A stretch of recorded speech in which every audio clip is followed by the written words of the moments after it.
Всем привет, дорогие друзья! Я рад вас приветствовать на нашем с вами канале. И сегодня хотел поговорить на тему «Ответственность за воспитание лежит на родителях». И вы должны очень внимательно относиться к своим детям. Чему вы учите? Обманываете или не обманываете их? Чем занимаются дети? Какие их интересы? Где они проводят свободное время? И эта ответственность лежит на вас, родители, прежде всего. На каждом человеке. Потому что из этого ребенка потом вырастет взрослый. И он будет создавать свой мир и взаимодействовать с окружающим миром. В чем заключается ответственность? Ответственность – это понимание и осознание, чему вы учите своих детей. Это ответственность. Прежде всего, это ответственность. На родителях лежит ответственность. Это не то, что он хочет, не хочет. Хотя он вправе тоже так поступать. Но я в данный момент обращаюсь к людям разумным, у которых присутствует хотя бы разум. И осознанность – это вообще красиво и прекрасно. Тогда мы с вами поймем очень легко друг друга и покупаемся в этом просто разговоре. Купаемся в этих энергиях, в этих звуках. Когда ребенок появляется на этот свет, он пустая флешка. В нем нет ничего. Вы в него все залаживаете индивидуально. Все. Обманываете вы его, не обманываете. Каждый из вас учит его обманывать. Каждый из вас. Если ребенок обманывает много, вот вы видите, значит вы обманываете много. Он просто открытая, не закрытая книга для окружающих. Кто вы есть такой? Ну, до 14 лет это, наверное, точно. Это может быть такие комплексы выходить. Это могут быть ваши все что угодно, которые у вас скрыты, которые вы даже не видите и не знаете. Но они у вас есть. Так как обоюдный союз мужчины и женщины.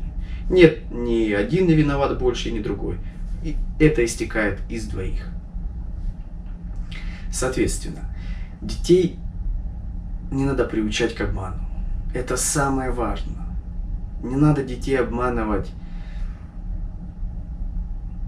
и всегда на этом заострять внимание. Потому что из этого обмана вы учите детей понижать их вибрации.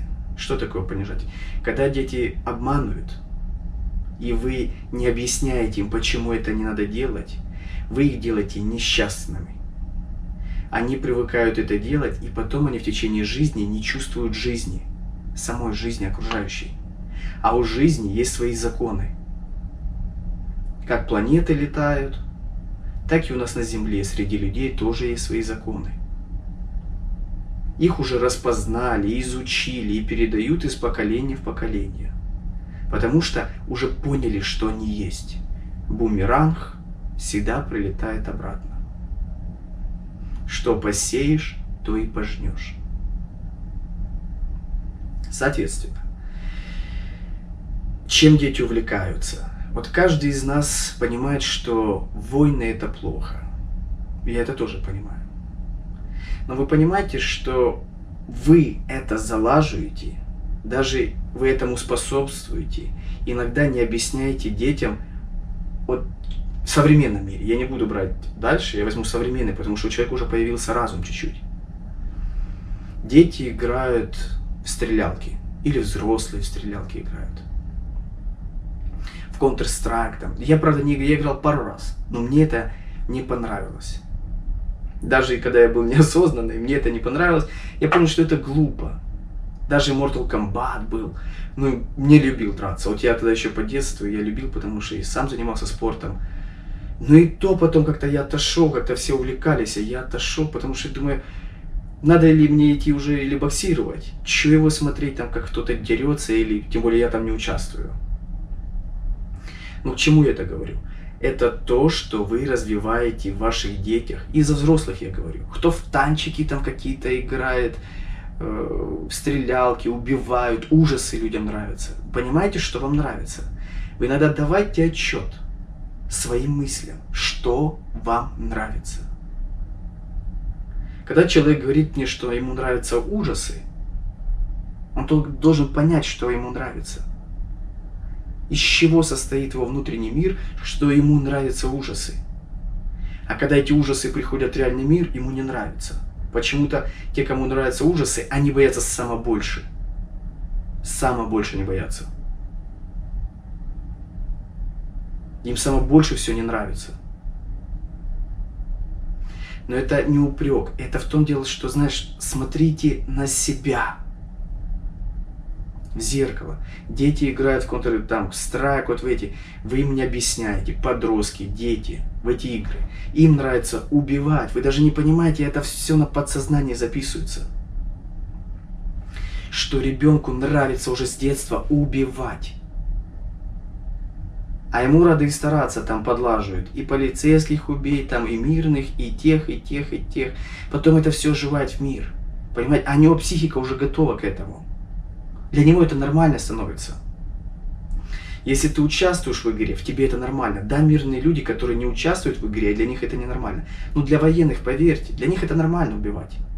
Они уже не чувствуют того сострадания, они не чувствуют, потому что им это нравится. Я вам честно скажу, пацаны, им это нравится. Но только всегда нравится атаковать. Когда они проигрывают, никому не нравится. Даже в игре не нравится никому, когда кто проигрывает. Но в физическом мире так это вообще это разочарование полное. Смысл этих слов. Объясняйте, что ненормально в эти игры играть. Ненормально этому учиться, понимаете? В то время, когда он играет, он учится чему-то. Это же ребенок. Он впитывает как губка. Учите, проводите это время. Если он этим занимается, вы должны увлечь его чем-то. На вас ответственность, воспитание ваших детей, близких, там, племянников, племянниц. Это ваше внимание. Это ваше время, когда вы можете потратить человеку, объяснить, что это вообще, честно, это ненормально. Это дикари убивают друг друга. Соответственно, детям это залаживается с детства. Специально нет. Свобода выбора. Наш мир далеко не идеален. Все ощущают разные ощущения в мире. Но если вы желаете счастья, любви и мудрости вашим детям, эти игры им не подходят. Учите, уделяйте внимание им. Но если сильно ему нравится, пусть уже идет там боксом занимается, каким-то искусством. Реализует эту энергию. Но не в играх виртуально, понимаете? Это опасно. Там жизнь ничего не стоит. Потом они в реальный мир это выносят, что жизнь не стоит ничего. Они ж потом и сражаются, идут. Хотят они или этого нет. Их жизнь уже ведет. Ты сильно любил стрелять, иди постреляй в реальности теперь. А другие, почему, зачем, кого? Военный – это убийца. Как бы это никто ни говорил, но военный человек, он убийца. Легальный. Защищает, не защищает. Этот человек выбирает этот путь. К чему мои слова? Что будущие поколения надо формировать и объяснять, что это ненормально. Это ненормально убивать. И в игры в это играть, это ненормально. Ужасы смотреть и наслаждаться этим. Это что-то с психикой не то. Я лично, когда смотрю ужасы, я смеюсь с них. Во-первых, я не говорю, что я идеальный. Но я искренне понимаю, что это глупости. Это низкие вибрации. Они приятны? Да, от них кайф можно получать. Так как и в жизни маньяки получают кайф от убийства. Ой, нечеловечный. Да, нечеловечный. А человек, который по интернету убивает искусственно, это человечно? Это что же убийство? Но это более реально. Вот маньяк убил там кого-то, это более реально. Он это осуществил. Сломанная психика. Но все эти игры, они тоже ломают психику. И воспитывают уже будущие поколения. Тоже они не смогут, они не развились, они не смогут научиться жить по-другому. И не потому, что они этого не хотят, потому что их не научили. Это касается и девушек, и мальчиков, и взрослых людей уже. Если он горит стрелялками, Он играет в эти игры. У него психика уже расстроенная. Это ненормально. Убивать кого-либо в мыслях даже. Понимаете? В мыслях ненормально убивать. Для Вселенной не существует разницы, убил ты в мыслях или в реальности. Многие из вас этого могут не осознавать и не понимать даже. А я говорю, что если даже на телевизоре убиваете, вы тоже убийца. Мысленный. Это энергия. Все это энергия. И уделяйте детям внимание. Уделяйте время им. Если вы их создали, если им дали возможность родиться, уделяйте, чтобы они этим не занимались. Объясняйте, почему это ненормально. Не надо этого бояться. Если человек хочет мужество воспитать, воспитывайте. Пусть спортом занимается. Уже в крайнем случае, если вы сильно хотите, чтобы он был мужик, там спортом отдать и пусть занимается. Там надо силу применять. Там надо воспитывать себя. Там надо трудиться. По мере возможности, если он хочет сильно биться, пусть боксом идет, там кулачные бои, поменьше, там пусть акробатикой занимается то-то. Он будет сильный в реальности, а не по телевизору и в мозгах. Потому что для энергетики... Почему я это говорю? Не будет тогда спокойствия на земле, если детей продолжают воспитывать в таком русле. Убийство, хоть виртуальное, хоть в мыслях, хоть какое. Их не учат созиданию. А прежде всего это ответственность на родителях. Я желаю вам всем, чтобы вы учили своих детей, чтобы дети росли послушные, мудрые, и был прекрасен мир благодаря вашим детям, благодаря вашей индивидуальной работе. Что посеешь, то и пожнешь. Всем прекрасного настроения. Всех обнимаю. Ура!